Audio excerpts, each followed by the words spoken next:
Mark. Real quick, can everybody pull out your orange sheet of integrity? The orange sheet of integrity. After today's talk, for those of you that would like a copy of the PowerPoint presentation and the slides and some of the notes, I'd be happy to send that to you.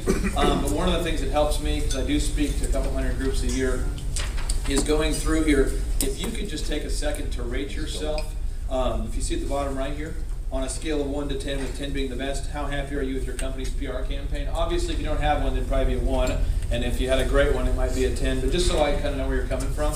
And then the second question is on a scale of 1 to 10, with 10 being the best, how confident are you that you have the tools needed? Some people here might go, hey, I know everything that you're talking about, so I don't need any of that stuff. Thank you very much. Third question is on a scale of 1 to 10, with 10 being the best, how much do you know about PR before today's presentation? And you can see the following questions, but if you'll just go ahead and fill that out there, that'll help me a lot there. And then if you put your name, phone number, and email after the event, I promise I won't spam you or send you a bunch of things in the mail over and over. But what I will do is I will send you a copy of the PowerPoint presentation, the slides, and any follow-up questions you have, you can just call me or email me and we'll help you out there. So this is for your benefit, for me to know where you're coming from. And so I'll give you just a second to fill that out. In the meantime, I'll just sing the Jeopardy theme song. Today's topic is how to use PR like the stars, the art of converting clicks into cash. My background, just so you know, I think that sometimes the content of what you're hearing should always be weighted by who are we listening to, why is this person credible. So I just want to give you a little bit of a background on who I am and my background. I was the SBA Entrepreneur of the Year, as Roger said. We have 9 businesses. We have 5 kids. I'm always working on something big. I try to avoid direct sunlight. I'm just kind of kidding, but my wife makes fun of me because I'm inside so much. I don't go out very much. So I took algebra 3 times. Everybody here is smarter than I am once you get to know that. Took algebra 3 times to get through that. And I did take my ACT 3 times to get to college as well. So I want to encourage you guys, that everybody here, if I can do this stuff, I promise that you can do it. Okay, so the 6 things we're going to go over today. 6 things is 1 is what is the definition of public relations? 2, what are your business goals for this year? 3, how will viral and passionately positive PR help you achieve your goals? 4, why does PR work? 5, if this works, why doesn't everyone just do it? And 6, what are the systematic step-by-step steps that you must take to launch an effective PR campaign? This is a quote I want you to either write down or just remember in your brain. I define what I do as gift wrapping. If you package a bracelet in a Tiffany box, it will have a higher perceived value than if presented in a Kmart box. Same bracelet, different perception. Who here remembers the British invasion when the Beatles landed? I do not. I'm 32, so I don't remember that specifically. I've seen it. Who remembers when they landed here, okay? True story. They landed. If you read a book called Guerrilla PR 2.0, you can read the historical review of this, but it's Guerrilla PR 2.0. Phenomenal. The Beatles land, from Britain. They land over here. No one knows who they are at this point. Okay, so the kids are like, who are these guys? So then their publicist says, let's try that again. He goes to a local high school, gives them signs, pays the kids $5-10 at the time, like $1 each, 50 cents each. Just hold these signs and scream their names. Like, who are these people? It doesn't matter. Scream and we'll film you.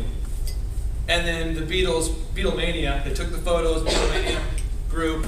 Okay. Another example, a guy by the name of Frank Sinatra. They paid someone to faint in every crowd. And then a guy by the name of Michael Jackson thought that was a good idea and paid 3 or 4 people in every crowd. And so it perpetuated that. So it's, yes, sir? You don't work for Obama, do you? No. But I will tell you that one of the things that's hard for me to deal with is, regardless of where you line up in your political views, one of the things that's it was hard for me on the outside in looking into it, is PR can control what people think, whether it's true or false. Now, I'm a Christian. I try to do everything in a way that I want to treat people that I want to be treated. And I think a lot of us, regardless of our religious beliefs, want to do that. We want to treat people the way we want to be treated. But you could, this is like the Force, like Star Wars, where you have the, and you could use the Force for the good team, for the good side, or the dark side. But it works either way. And they estimate somewhere between 70 and 85% of all news is a result of a press release, PR. Somebody paid to shape your view. Over 70%. Every study says over 70%. Some say 71, some say 84. Isn't that kind of crazy though? Think about watching the news tonight and how that affects your worldview.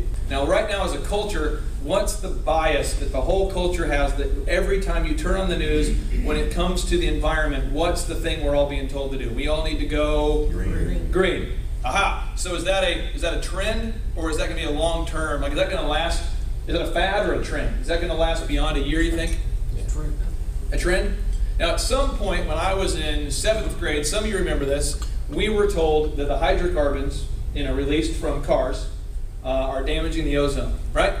And so what we say is, as a country, somehow, from my age 12 till now, we've gone from, we should probably go green, to now it's irrefutable. If you don't go green, there's something wrong with you, okay? Now, regardless of whether we agree with this or not, this is a trend, right? Now, what if you were the expert in your community, right, about this infringement on rights and security, and you know everything about security because you're the guru? Couldn't you kind of appoint yourself to be the guru? And then when every time the media writes a story about security, they're like, we're live here with such and such from, and it's you. See what I'm saying? But you can appoint yourself as an expert. And how does that translate into dollars and cents? It really helps. Have you guys ever seen, remember OJ, when the white Bronco was driving? And within like 10 minutes, they have an expert. My brother. Your brother? He was one of the guys they kept talking to all the time. Awesome. Well, that's an example. He's a lawyer, but we didn't believe him. Well, you know what I'm saying? So how do you find these experts? They find these experts because people in a room just like this decide they're going to start promoting themselves as experts and making those connections so that when things happen, you'll get the call. And I promise you it will dramatically impact your sales. So I'm saying, what if we gift wrapped our ID business, our security business, in a way that gift wrapped us like the Tiffany's box? Does that make sense? Where people now don't care about the price, they care about the value. Even though it's the same bracelet in the box. Is that making sense to everybody? This is my definition.